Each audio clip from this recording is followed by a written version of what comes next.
Dear Tita L, magandang gabi po at sa lahat ng mga nakikinig sa programa mo. Tawagin niyo na lang po ako sa pangalang Andy.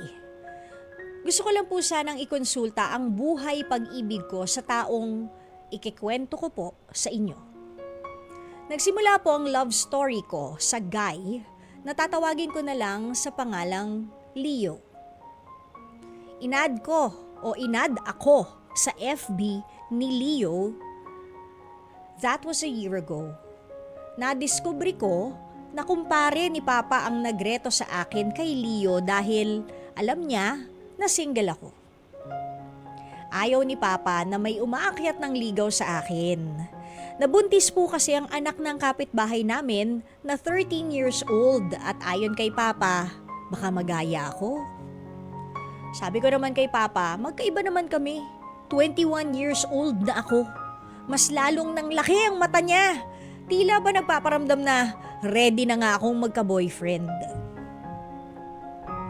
Mahigit isang buwan ang palitan namin ng messages sa FB ni Leo hanggang sa umakyat na siya ng ligaw, Tita L.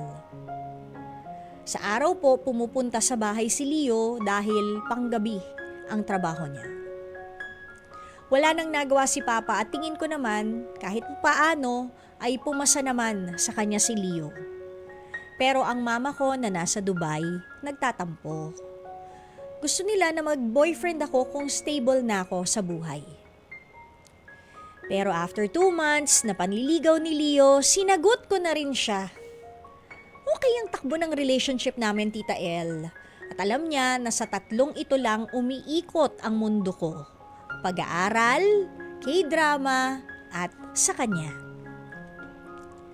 Pero pumasok sa eksena ang best friend niyang babae na tawagin ko na lang sa pangalang Anika. One time, nagpaalam si Leo na pumunta sa bahay nila Anika para magdala ng mangga.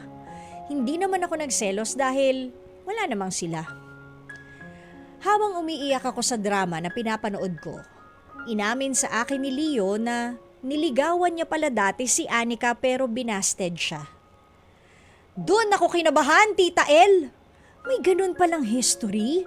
Pero kinlaro naman ni Leo na wala siyang feelings na para kay Anika. Pero hindi mo mala sa isip ko at lagi ko nang binabantayan ang mga kilos niya, lalo pat maganda itong si Anika. Aba, unti-unti nang may mga naglalabasang resibo, Tita L. Nalaman ko na ang nakachat niya sa ML ay si Anika. Sa mga social media accounts ni girl, lagi ring naka-comment si Leo. Ginagawa nilang tambayan ang comment section. Nawala na rin ako sa focus sa mga pinanonood ko na K-dramas dahil sa lagi akong nakabantay sa mga posts nila. Sa sobrang pagseselos ko, minessage ko si Leo na mag-uusap kami. Pero ang hindi niya alam, sa araw na yon ay makikipag-break na ako sa kanya. Malaki drama ang pangyayari, Tita L. Inabutan ako ng ulan sa park at dumating siya na may bit-bit na payong. Itinuloy ko ang pakikipaghiwalay sa kanya. Umiyak kami pareho pero kailangan kong gawin para lumuwag ang dibdib ko. Ang dating napapanood ko lang sa mga teleserye na hiwalayan, ako na ang nakakaramdam. Ang sakit-sakit pala, Tita L. Habang naguhugas ako ng tambakol na isda na binili ni Papa, tumutulo ang luha ko. 3 months na kaming walang communication ni Leo. Binati niya ako nung Pasko at Bagong Taon pero restricted na siya sa FB ko. Hindi ko naman nabalitaan na naging sila ni Anika. First time ko po na magka-boyfriend kaya ang tanging pinanghuhugutan ko ng experience ay ang mga napapanood ko lang sa mga movies at series. Tama po ba na hiniwalayan ko si Leo o praning at pabebe lang talaga ako, Tita L? Sana po, mapayuhan niyo ako. Hanggang dito na lang. Maraming salamat po. Okay, Andy. Unahin muna natin siguro yung pros ng relationship nyo. Sabi mo nga, sa 3 lang umiikot ang mundo mo, sa pag-aaral, sa K-drama, at kay Leo. At least naging inspirasyon mo siya for a time sa iyong pag-aaral. Pero ngayon, ikaw ba nakaka-concentrate pa sa iyong pag-aaral? Kasi parang mas iniisip mo pa siya kaysa yung project at assignment mo. Yung heartache at heartbreak mo sa kanya. Okay, himay-himayin pa natin. Sa mga girls, correct me if I'm wrong, may tinatawag na woman's instinct o kutob, di ba? So, baka ikaw ay nadala ng iyong kutob, kaya nakipag-break ka sa kanya.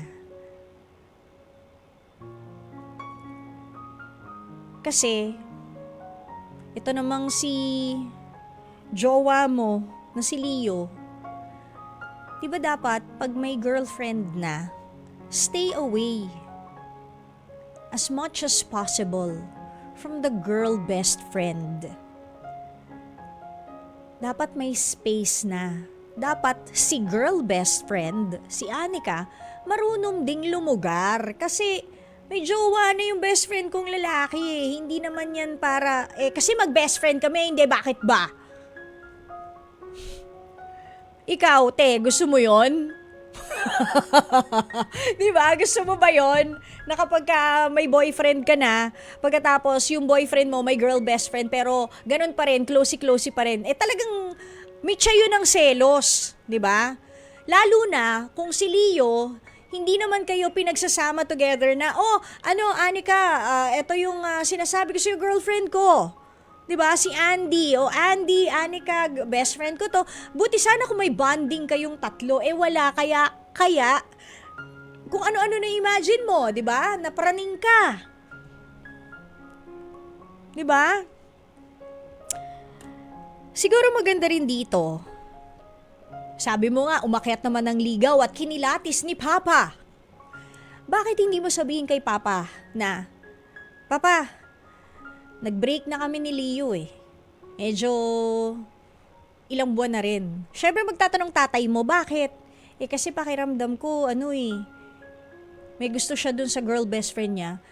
Kasi at least, Anika, you can get the opinion of somebody who is older than you, wiser than you, bukod sa tatay mo siya, at lalaki. Diba? Kung close naman kayo ng tatay mo, bukod sa I'm sure ikatutuwa niya na nag-break kayo, kasi nga gusto niya mag-focus sa pag-aaral ikaw, di ba? Yung mga magulang mo gusto nakafocus sa pag-aaral mo at kapag stable ka na, tsaka ka na lang magjowa. Pero, tanungin mo rin ang opinion ng ibang mga kalalakihan, most especially your father, para at least alam mo ang nasa loob ng isipan ng isang lalaki. Diba? And then, kapag nakahinga ka na, kapag ready ka na, kung tapos na kayong mag-iyakan ni Leo,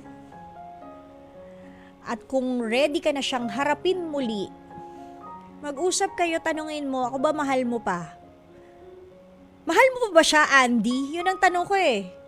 Mahal mo pa ba siya? So tanungin mo siya, mahal mo pa ba ako? And kung mahal mo pa siya, di sabihin mo, ikaw kasi mahal pa kita, so I'm willing to give you another chance. Pero, pwede bang magkaroon tayo ng kasunduang ganito? Yan, no, di ba? Magkaroon kayo ng kasunduan na baka naman pwede na, alam mo yon, don't spend too much time with your girl best friend. I know it's too much of me to ask, pero kasi dapat bilang boyfriend ko, ikaw, hindi ako nai-insecure kahit kanino. Trabaho mo yon, duty mo na hindi ako ma-insecure sa ibang babae. Dapat ipakita mo naman sa akin na, teka, wala kang dapat ikapagselos dito sa babaeng ito. Or pwede rin siguro na baka pwedeng magkita kayo. Naging friends din kayo ni Anika and siguro i-figure out mo rin kung bakit siya naging best friend nito. 'Di ba? Ang tanong ko sa'yo, handa ka na ba? Handa ka na ba ulit na mag-jump into that cycle? Because darating ang araw kapag ikaw nabubulungan ni Tanying. Ayan na naman si selos. Ayan na naman tayo sa paikot-ikot, 'di ba?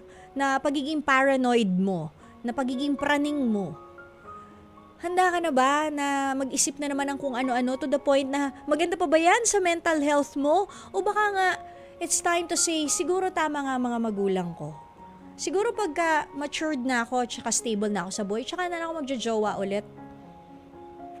Kasi natikman ko naman ang magkaroon ng jowa. Hindi nga lang siya successful. It wasn't a happily ever after story or katulad ng mga K-drama na napapanood ko. But at least, nasubukan mo nang ma-in love at magkaroon ng heartache. So, nasa sayo na yun na binigyan na kita ng options, Andy, but I do hope that it works out for the better. And kapag nag-work out siya for the better, ano man na yung susunod doon? The best na yun, diba? Okay, Andy? Etong kanta para sa'yo, nirelease po ito noong 2004 dahil nami-miss na natin ang Songbird. Pero bago yan, eto. Sabi ni Gail Easy, nako Andy, mas marami ka pang makikilala kapag ikaw ay nakapagtapos at nakapagtapos ng pag-aaral. Isipin mo sakripisyo at pagod ng nanay mong OFW. True, di ba? Kasi ito, si Gail, nasa Hong Kong siya. Doon siya nagtatrabaho. Tama lang ginawa mo, Andy. Makipag-break, focus ka lang muna sa pag-aaral. Mahirap maging OFW. Isipin mong sakripisyo at pagod ni mami. Okay lang naman na ma-in love, gawin mong inspiration. Ayan ang sabi ni Gail Easy. Okay?